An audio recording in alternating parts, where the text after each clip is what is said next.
Vasudevaya. Om Namo Bhagavate Vasudevaya. Om Namo Bhagavate Vasudevaya. Okay, so dig apram jam strayam papam Digapa aprajam striyam papam. pat yuscha griha sammatam Patyushakra sammadam. surprajabi sapatam nibhir Sukra bhir sapadam. Sapat sapatni yir sapatnir. dasinim eva tirsh dasim eva tir raskritam Dasiniva tiraskritam. dig aprajam strayam papam Yapajam striyam papam. Patyushcha griha sammatam Patyushakra sammadam. surprajabi sapatam nibhir Supra supra jebir sapadam. Pir dasanim eva tir shatir vaskritam vasimiva tiraskritam. dig aprajam strayam papam Yaprajam striyam papam. Patyushcha griha sammatam Patyushakra sammadam. surprajabi sapatnibhir Suprajabi sapadam. Pir dasim eva tir vaskritam. vasimiva tiraskritam. Do you want to try saying by yourself? Nihaparajam striyam papam. Patyushchagraha sammatam. Suprajabi sapadam. Sapatni bhir dasim eva tiraskritam. Nice, well done. Does anybody on Zoom want to do the verse?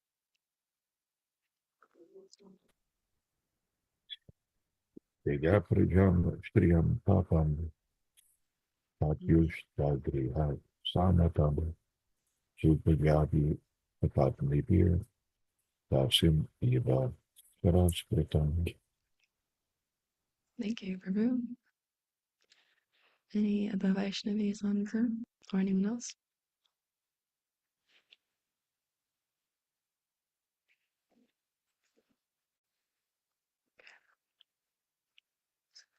Synonyms is deep, old condemnation, aprajam, Aprajam without a son, Kazalasa. striyam, Striyam upon a woman, upon a woman. papam, Papam full of sinful activities, full of sinful activities. patyahu, Paju by the husband, cha, cha also, also. agrahasammatam, Agraha sammadam who is not honored at home, was not honored, honored. honored, Honored. honored, yeah, at home. Suprajabihi, Suprajabi who have sons, who have sons. sabhatnibahi, Sapatni be by co-wives, by wise. dasim, Dasan a maidservant, maidservant. eva, exactly like, Exactly like tiraskritam, Tiraskritam dishonored. dishonored. So I'll go back and read all the translations for the previous verses, and then we'll come to this one.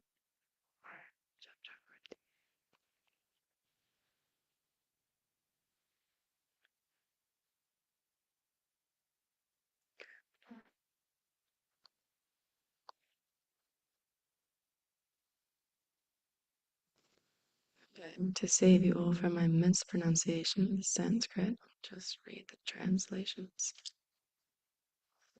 Okay, after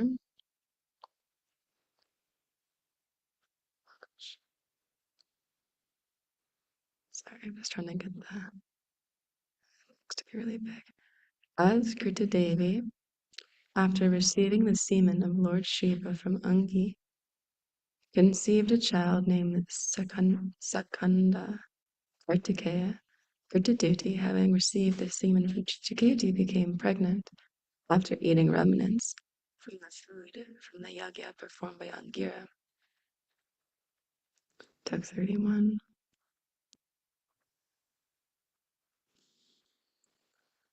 After receiving semen from Maharaj Chitraketu, the king of Sursena, Queen Kritaduti gradually developed in her pregnancy. O King Parikshit, just as the moon develops during the bright fortnight. Thereafter, in due course of time,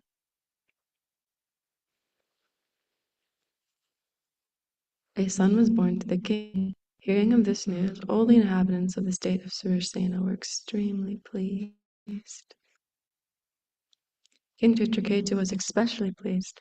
After purifying himself by bathing and by decorating himself with ornaments, he engaged to learn brahmanas and offering benedictions to the child, and performing the birth ceremony. Unto the brahmanas who took part in the ritualistic activities,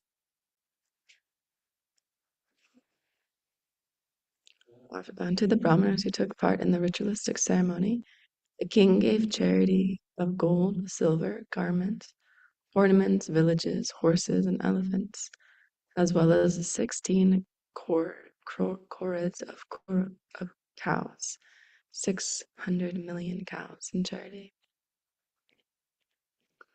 As a cloud indiscriminately pours water on the earth, the beneficent King Chitraketu, to increase the reputation, opulence, and longevity of his son, distributed like rainfall all the desirable things to everyone. When a poor man gets some money after great difficulty, his affection for the money increases daily. Similarly, when King Chitraketu, after great difficulty, received a son, his affection for the son increased day after day. The mother's attraction and attention to the son, like that of the child's father, excessively increased. The other wives, seeing Kritaduti's son, were very much afraid, were very much agitated, as if by high fevers, with a desire to have a son. As King Chitraketu fostered his son very carefully,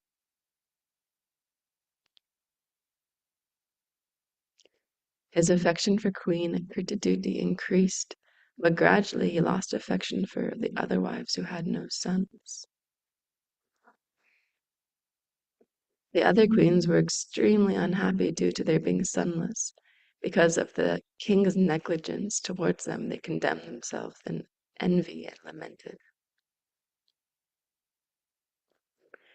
A wife, says today's verse, a wife who has no sons is neglected at home by her husband and dishonored by her co-wives, exactly like a maidservant. Certainly such a woman is condemned in every respect because of her sinful life. Purport, as stated by Chankya Pandit, Mata yasya grihe nashti varya cha priyavadini vari aranyam tena gantavyam yataranyam tatagraham. A person who has no mother at home and whose wife does not speak sweetly should go to the forest, for such a person living at home and living in the forest are equal. Similarly, for a woman who has no sons, who is not cared for by her husband, and whose co-wives neglect her, treating her like a maidservant, to go to the forest is better than to remain at home. Om Jnana-timirandasya Gyananjana Shalakaya Chakshurmilitam Yena Tasmai Shri Guruve Namaha Shri Chaitanya Manobhishtam Stapitam Yena Bhutale Swayam Rupa Gadadmayam Dadanti Swapadanti Kam. Jai Shri Krishna Chaitanya Prabhu Nityananda Shri Advaita Gadadhar Shivasati Gaur Bhaktavinda. Hare Krishna, Krishna Krishna, Hare Hare. Hare Rama, Rama Rama, Hare Hare. Jai Vanchakalpatarubhyascha Kripasindhubhyevata Patitanam Pavanebhyo Vaishnavebhyo Namo. So today's text again. A wife who has no sons is neglected at home by her husband and dishonored by her co-wives, exactly like a maidservant. Such a woman is condemned in every respect by her sinful life. Okay, so let's see.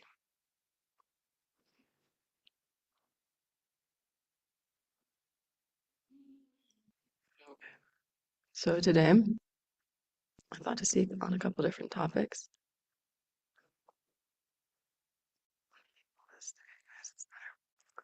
So, anyways.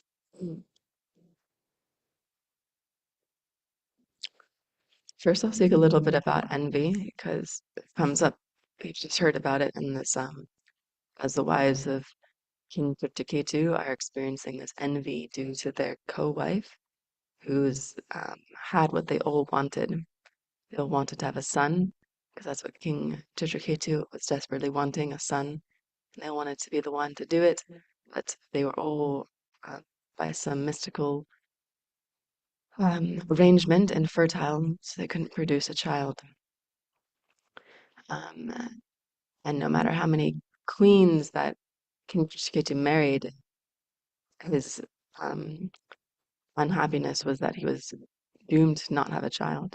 So by this yajna that was performed, the sage offered some food stuff into a fire, recited some mantras, and then this sweet rice was produced and given to the queen. She ate it, and she was imbued with this ability to become fertile. So she gave birth to a child. Everyone was ecstatic in the kingdom. You can imagine he's been marrying wife after wife after wife, just wanting a son. Like it's his only desire in the whole world to have a son. And this is not happening. And the desire is just increasing, like burning, like I have to have a son. And then finally, here's this wife, and she does it. She gives birth to a son. Everyone in the kingdom is just like sharing the king's anxiety. So they're just like over the moon. And King Tukakage is just filled with so much happiness. He's been probably like, if you really want something, like if you ever experience if you really want something, you're just like meditating on it, like, oh, I just really, really want this, and then you finally get it. Like I don't know, if you really want a car, like a certain car, like a certain, like, I don't know, you want a sports car or something, and you are thinking about it so much, and then you finally get it, and you just drive it all around town. You just show it off. You just like really like use it to the max of what your imagination was having. So I'm sure King Ketu is meditating on having a son, was also meditating on how much he would give away in charity if he had a son. He'd give this away, that away. So here's the opportunity. He's got a son, so he's giving like thousands of things away to really like um, glorify his son's presence in the world. He's giving away so much charity. So he's so happy. His wife, of course, is like sharing this happiness of her husband. Um, but in the background, you have all these other thousands of queens. I think 1,000 queens, and they don't have a son. So imagine they feel like so dejected because of this, because the whole purpose was of their life, basically not of their life. Of course, they have many other purposes, but the point that's being emphasized is like they produce children so that they can carry on their lineage, especially in this time in Vedic history. It was very important that women were able to produce children and like raise very strong, powerful children. So yeah, they're feeling very neglected. And then unlike Krishna, who can maintain 16,108 wives perfectly while knowing their minds and being able to keep them happy, which is something that only Krishna can do. King Chitraketu starts to neglect his wives and starts to favor only this wife. And because he can't expand himself into all the forms that Krishna can expand himself into and perfectly take care of these women, they start to become very envious. Um, and this envious nature actually causes a lot of trouble. There's actually a couple pastimes in Bhagavatam about something very similar happening where um, this envious quality appears in women and actually causes a lot of destruction. Um, and yeah, and it's a very dangerous situation actually.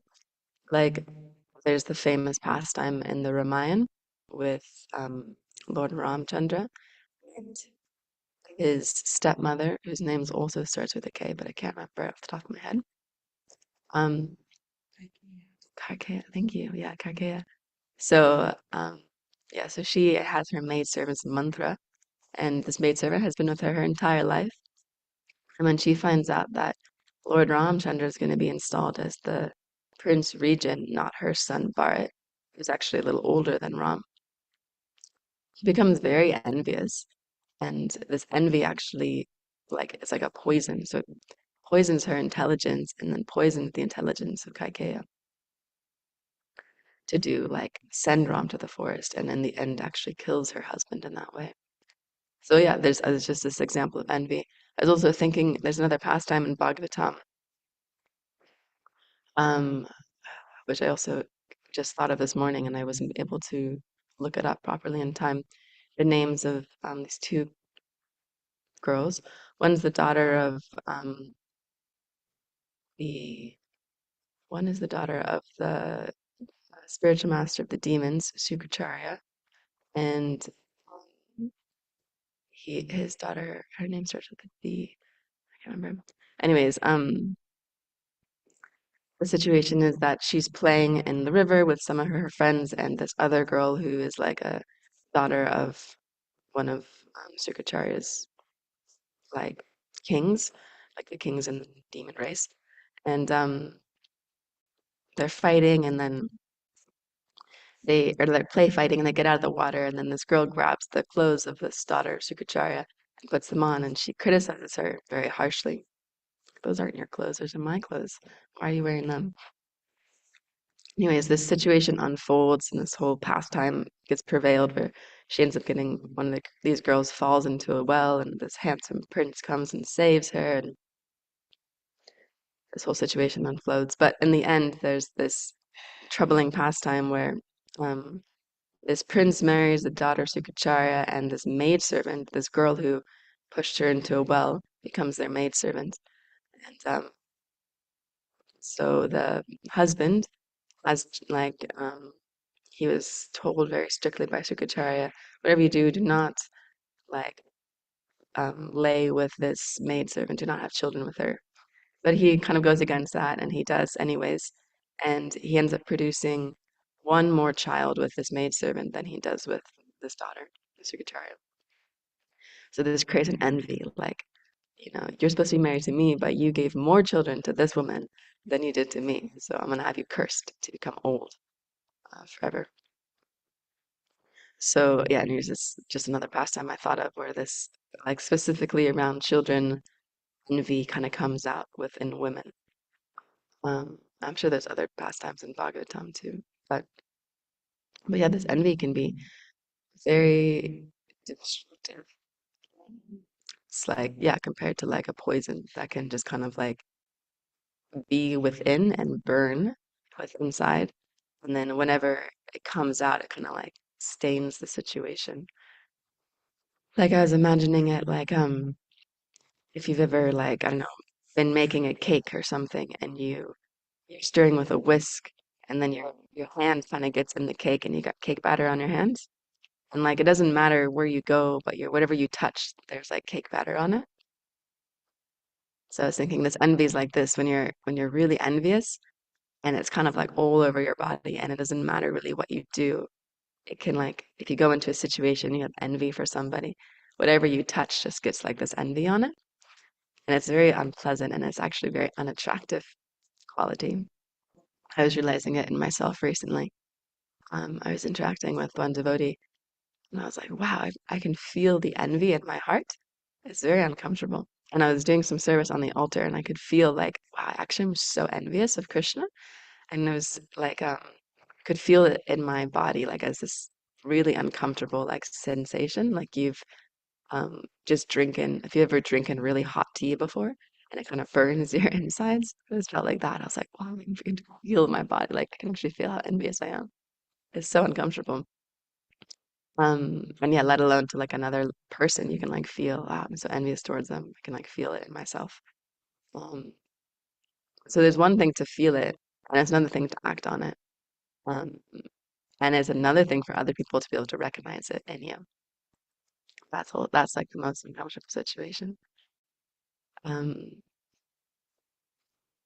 yeah, so this envy is you have to really like become aware of it and check it. Which brings me to one of the points I want to talk about today was the last class I gave, which was just on Saturday. I spoke about devotee care and how important devotee care is, like how important it is for devotees to care for other devotees. Um, yeah, and of course that's like an endless topic you could speak about for millenniums and still never be quite satisfied with all the things that could be brought up. But one thing I wanted to speak about in that class that I forgot to say was about self-care. Excuse me. We have devotee care, which is devotees caring for other devotees. But a really big aspect of that, in order to work, is actually self-care as well, because it's as it says in Bhagavad Gita, like God helps those who help themselves. So if we don't help ourselves, then we won't actually even be open to the help of others. So yeah, this aspect of self-care I thought was really a good a good point to just touch on a little bit. Um, Especially since we're talking about envy in this verse. And yeah, it's like a good place to start with self-care is by doing like a self-assessment to see, okay, where am I at? Like what's really going on for me spiritually and materially? Like what are some things that have been people have maybe brought up to me recently that I need to work on? What are some things that I'm noticing within myself that I need to work on? Um, and then trying also what I'm just speaking from experience because I'm currently working on a lot of self-care. Um, yeah, noticing these different aspects. Okay, this is something that I need to work on. I've noticed I'm very envious. I've also noticed I'm very proud. Um, of course, they're very subtle. I don't think that I appear very envious or very proud, but I know that they're in there. Just like if you're yeah some deadly trap in the forest that's waiting for an animal to come and step in it. So similarly, that's like my heart. And then yeah, some other things maybe people point out to us during our day or things that just come up in conversations a lot. So there's different aspects that all of us have that are individual, personally related to us, that are qualities we can say, okay, these are things that I notice within myself. Um, yeah, that might be good for me to work on. I might get some benefit from them. And then if we're proactive, we try and be proactive about them. Okay, well, I've noticed this. Like for like a small example that's not really relevant to the whole like emotional self-care, but just to give an idea. Like I noticed recently, I have a lot of like heat in my body, like a lot of fire, and I noticed it was coming out. This heat was coming out in unhealthy ways. Like I'd have a discussion with someone, and I'll get very heated, turn into like Godzilla, and nobody wants to have a conversation with Godzilla. So it gets uncomfortable for everybody. So then I was like, okay, well, what can I do to cool down my heat? I'll just start drinking some cucumber juice. Cucumber juice is very cooling for the liver, takes the heat out of the liver. I asked Akavira, because he's a doctor, like a naturopath man, what I can do. He said, try steamed apples. So I tried doing that. And yeah, noticed a difference a couple days. And I was less agitated all the time. It was just a small thing, but it helps a lot because then I feel like I can have normal conversations with people. I'm not like feeling like a burning cinder all the time. So this is just a small example, but really self-care in the sense of the spiritual platform means taking care of our sadhana. So making sure we're doing whatever we can to make sure and ensure that we have quality time to chant the Hare Krishna mantra, because that's really the essence of everything. Um, that's the essence of our spiritual practice, is being able to chant. As my spiritual master says, we're chanting Hare Krishna so that we can chant more Hare Krishna. So the current goal and the end goal are the same. And if we think about it deeply, like I can say for myself, my chanting is definitely not on the level where it should be, where I'll be able to actually realize Krishna. This is the same Maha Mantra that like Lord Chaitanya is chanting. This is the same mantra that Haridas Thakur is chanting. This is the same mantra that like Radhanath Swami is chanting, or our spiritual master might be chanting. And like look at the experience that they're getting from this. Like this mantra is so powerful, and look at what they're tasting. And then I chant and I'm like, look at what I'm tasting. I'm like so not on that platform. And I know I'm not. I know that my chanting's not where it should be. So yeah, the real self-care is trying to figure out how we can prioritize our chanting. And it might not be possible for us to chant in the morning, although that's the best time to do it because the mind is very passive in the morning. So it's the best time to just like sit down. It doesn't take as much effort to just like, okay, I'm just gonna chant right now. Remember one devotee that I was listening to a class, and she was very honestly saying that she's like, yeah, I'm super ADHD. Um, so I know for me, like when I wake up, the first thing I do is I just sit down and chant. But she's saying as soon as the sun comes up, my mind just starts going. As soon as I go to the temple, there's like a million things for me to do. She's like, I just get fully distracted. And then she's like, for me, it's just super hard to focus until the evening comes, and then I'm tired. So she was just saying for herself, yeah, I got to do it in the morning because I know I've got this problem. I'm like, I take medication for it, but it doesn't seem to do much. And I don't want to put myself through that kind of chanting. I don't want to give that to Krishna. So yeah, it's good to know. Like for myself, I know if I chant right after lunch, it's not going to be very attentive because I'm going to be tired. Um, Sometimes that's the only time I have to do it. So you have to figure out what works. Um, or like, yeah, some um, if we have late nights and we try and get up really early, it doesn't work to chant. We have to go to bed early so that we can get up early to chant our rounds. Otherwise, we'll fall asleep. Um, so yeah, this is like the main epicenter, I think, of self-care is like for each person to be like, okay, what is the quality of my chanting and how can I improve it? Because really, chanting Hare Krishna does actually solve all the problems. It solves all of our psychological problems. It can solve all of our physical problems. It can solve everything. It can solve all the problems in the world. Actually, the only problem Srila Prabhupada says is that there's a lack of Krishna consciousness. If everyone is Krishna conscious, then there wouldn't be any problems because we'd all be focusing on Krishna's pleasure. But that's not the case. And just on this point of Krishna solving all problems, I was getting my I don't really keep up much with what's with the news in the world. I don't really go on social media that often. Um, and so yeah, my mom calls me every week and she gives me a download of everything that's happening in the world. Like, did you hear about this? Trump did that. This conversation ensued. So it's good because I have no idea what's happening. Living in the middle of central Pennsylvania probably doesn't help that much. Um, so yeah, I get these downloads from her. And I was thinking, wow, the last time she downloaded on me, she was saying something about how um, like World War III is going to happen, and they're like threatening this for different people.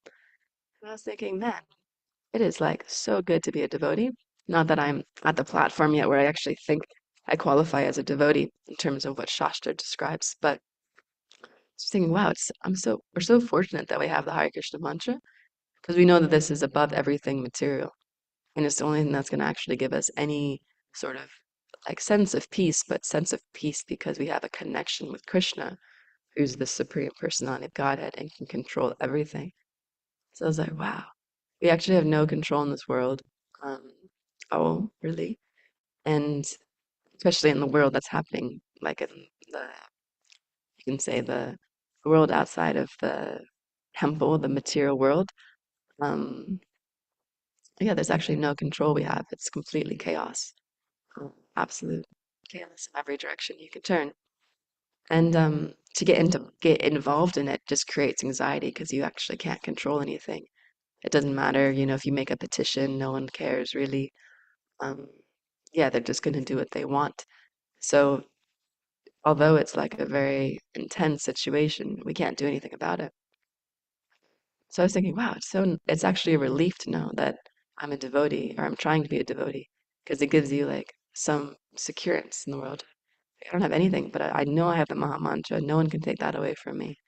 I have my practices, I have my values, I have that. And that's actually, if I just do that, I'll get to the perfection of my life. Even if, like, yeah, anything happens. Like my mom was saying, just stick around for a year, but if it gets bad, you should just go back to New Zealand because at least you'll be safe in New Zealand. And I was thinking, well, maybe Trump will just nuke New Zealand and then the whole thing will be underwater. So like, maybe I should just stay here. And the more you think about it, the more anxiety it creates because you actually have no idea what's happening and you can't control anything. And anything could happen. They're very like, when you're playing with such big people and big weapons, then you're very insignificant. So I was like, actually, better I just focus on my chanting because that's the only thing that's gonna give me any peace of mind. Um, so yeah, that's the main epicenter of self-care. And then, of course, around that um, we have our the rest of our sadhana programs. So how much we read, how much we associate with devotees, the quality of associating with devotees, um, which of course all of this has an effect. Like if we read nicely, we can chant nicely. If we chant nicely, we can read nicely. If we're reading and chanting nicely, then we're going to associate with devotees nicely because we have the right consciousness. If we associate with devotees nicely, then our life will become peaceful, be able to do service nicely. Um, with associating with devotees nicely, we're able to like access the nectar of devotional service in terms of being able to serve the devotees and the projects nicely. And if all of this is happening, then we'll just see it like our whole life actually changes and our view of what's like important becomes, oh yeah, the wealth I have is my devotional service. And when that's there, then actually our life becomes very clear what the path of our life is. I was reading an article yesterday about farm communities, like ISKCON farm communities, and the conclusion of it was that it actually just comes down to cooperation and a strong practice of devotional service within the individual. Because if we're not Krishna conscious, then the situation will become very material. You'll think, okay, how much is this situation providing for me? What am I getting from this situation in terms of a material point of view, which isn't much. If you look at the life of a brahmachari from a material point of view, it doesn't look like a very good life um, in terms of material gain and success. And if we're not cooperating with people, then it'll become a very unpleasant environment to be around. Um, so yeah, these two things are actually like the basis of what makes the farm communities work, which is interesting, or any society working, but it was here specifically in relationship to a farm community, is cooperation between the devotees and personal practice, um, which I thought was quite interesting. So yeah, all of the self-care is related. And then of course within the individual, so we have the personal practice, we have our sadhana, we have our association with devotees, our service, we have our recreational activities we do. All of this has to be balanced. And it's one devotee explained to me like it's like if you've ever been to the circus before, and they have these guys who have sticks, and on top of the sticks they have plates and they have like all these sticks in their hands and they're balancing all these plates and they manage to hold the sticks on all their fingers and then have all these plates that are like on different heights and the plates are all wobbling and they're moving in such ways to like keep everything balanced. So that's like our life. And all these plates are like different aspects, like our service, our work, our reading, our chanting, associating with devotees, like our family, our relationships, It's all like you're balancing these plates and you're like kind of moving this and you're trying to make the plates not fall. And one starts to really wobble, so you like start to really pay attention to that. The other ones start wobbling. So this devotee was describing it. It was such a nice example. Like you're just trying to get everything to balance. Um, and in that same point in time, like as you're balancing everything, you also have to take care of yourself. Like, okay, have I eaten?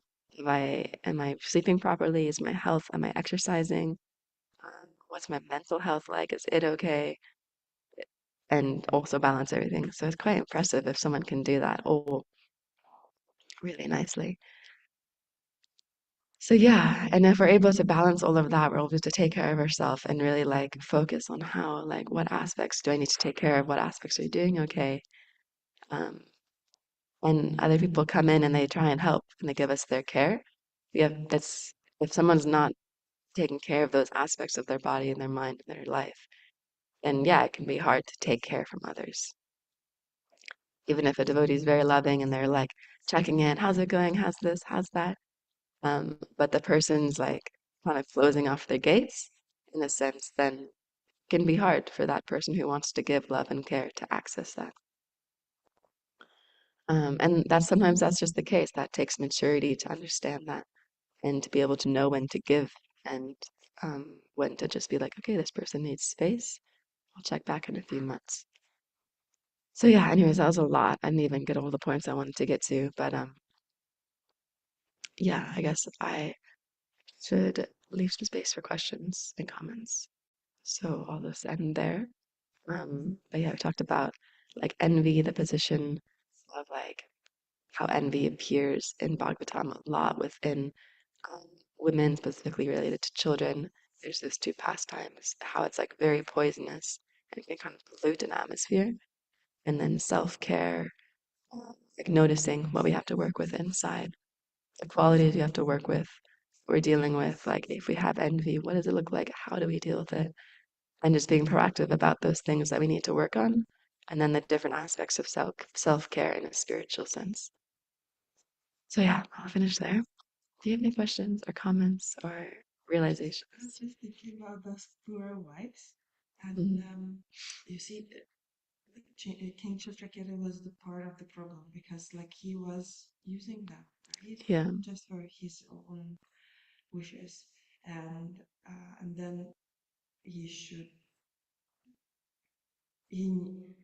I suppose he knew that women, they tend to be miserable when they don't have children, and they start to be envious. And I'm just thinking how to, okay, that was the like the king's behavior that causes the problem.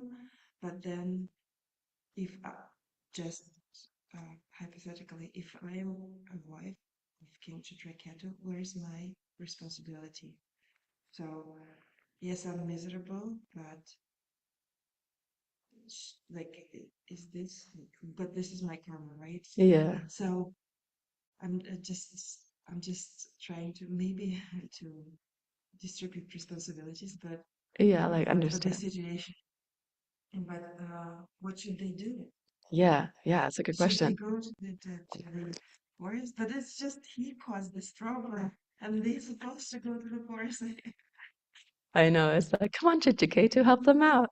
What are they supposed to A do? million wives. It's just It's a lot. Hey, yeah, and Mataji is saying, like, the position of these wives is very unfortunate, in this pastime, because they married King Ketu expecting a happy life, and then here they are left in the situation where they couldn't produce children, and now this other wife, and they're feeling so envious. And what are they supposed to do? Are they supposed to go to the forest? Are they supposed to, um, yeah, what is their position basically? And um, seems like Chiketu is the one to blame because, now he's chose this one wife.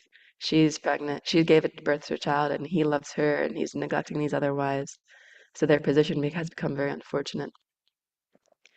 So you should take some responsibility. Come on, Chiketu, be a man. I know he was absorbed by his happiness, but Yeah, yeah, but he's neglecting. Yeah, so this is the illustration that Srila Prabhupada is showing here in this part of the Bhagavatam is that uh, what will happen is these wives they're acting on this envy. They choose to act on this envy. And although, yeah, their situation was very unfortunate, it's kind of showing like the unfortunate situation that a lot of us have in the material world. Like some of us were just born into unfortunate situations, or we get put into a situation that's very unfortunate.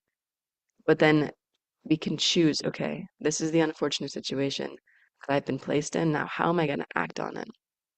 Am I going to act on these like feelings that have come up? Am I going to like act on this environment and do something negative? Like we see these wives in this pastime, they they get together and they start plotting like we got to do something about the situation. What are we going to do? So of course we will have that choice. What are we going to do? Are we going to do something beneficial for ourselves, or are we going to do something to sort of fix the situation?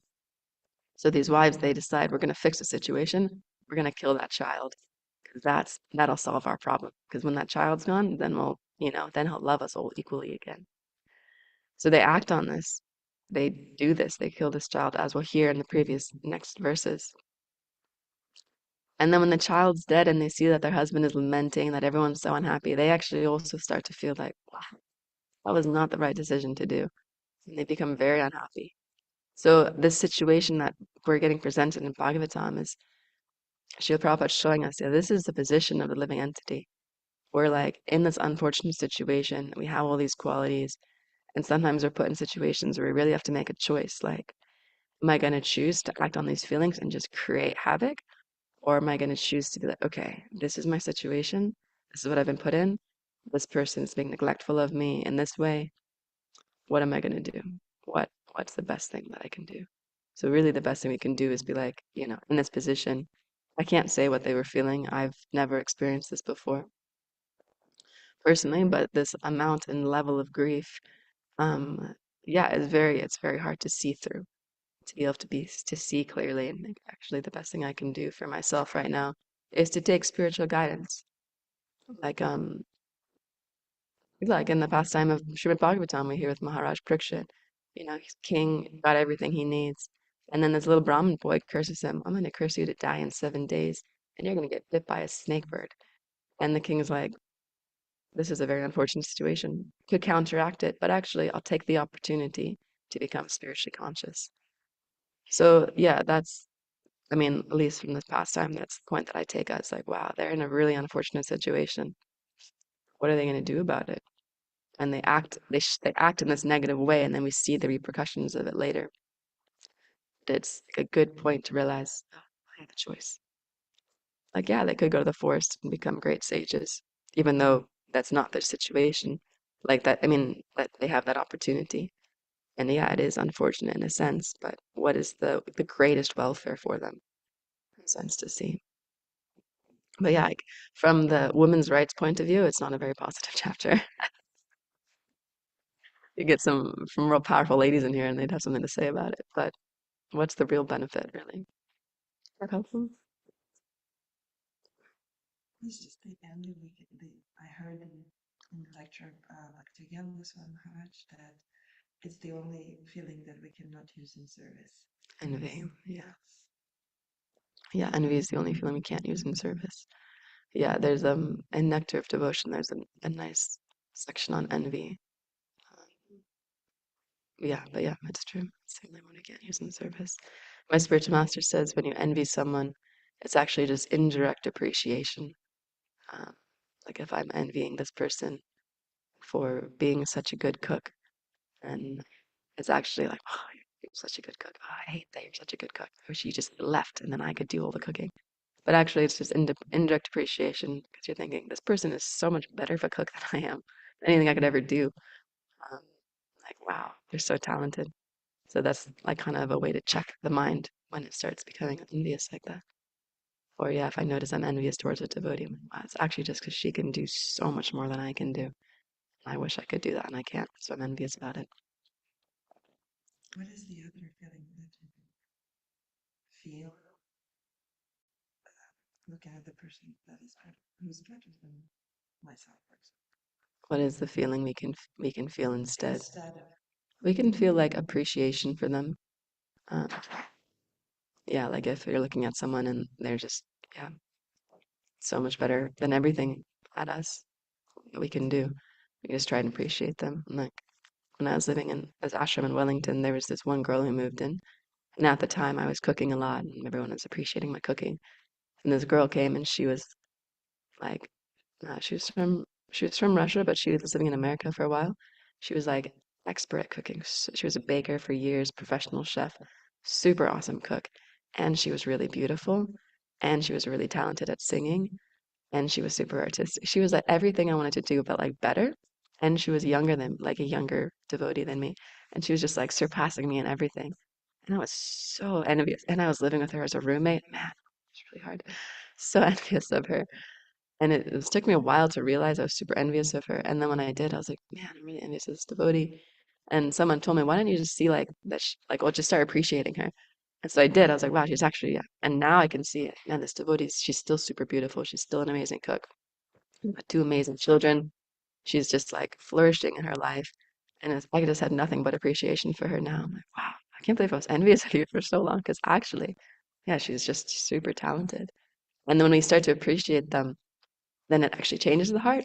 And we start to just like, wow, I just want to get this person's association. Like, I wish I could hang out with her. I wish I could say, like, be with her and spend time with her and learn from her. And like, I wish I could take care of her kids for her so she could have a break. Like, you just want to serve them. And then that's actually the mood that we want. We want to have a mood where we serve devotees, not where we envy them.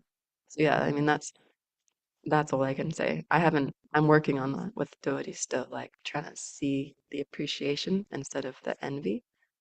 Um, but yeah, if we develop that appreciation for devotees, then it changes the whole thing. It changes the heart, is what I've heard. Thank you. Okay, I think the altar's going to open soon, but I haven't given anyone on Zoom a chance to speak. So I guess if anyone has anything to say until the altar opens, you are allowed to speak. Aviani and Samrishti, thank you. Hare Krishna. I want to Purple. thank you. I really appreciate your class, particularly the point about our practice of chanting Hare Krishna being the ultimate solution to everything. That's the conclusion that I've come to. Trying to deal with problems like envy, very very difficult thing. And you can try all different types of methods to try to mitigate the problem, but ultimately you have to transform your heart. And the only way we have to do that is to chant Hare Krishna. Jaya Shri Sri Radha Damodar.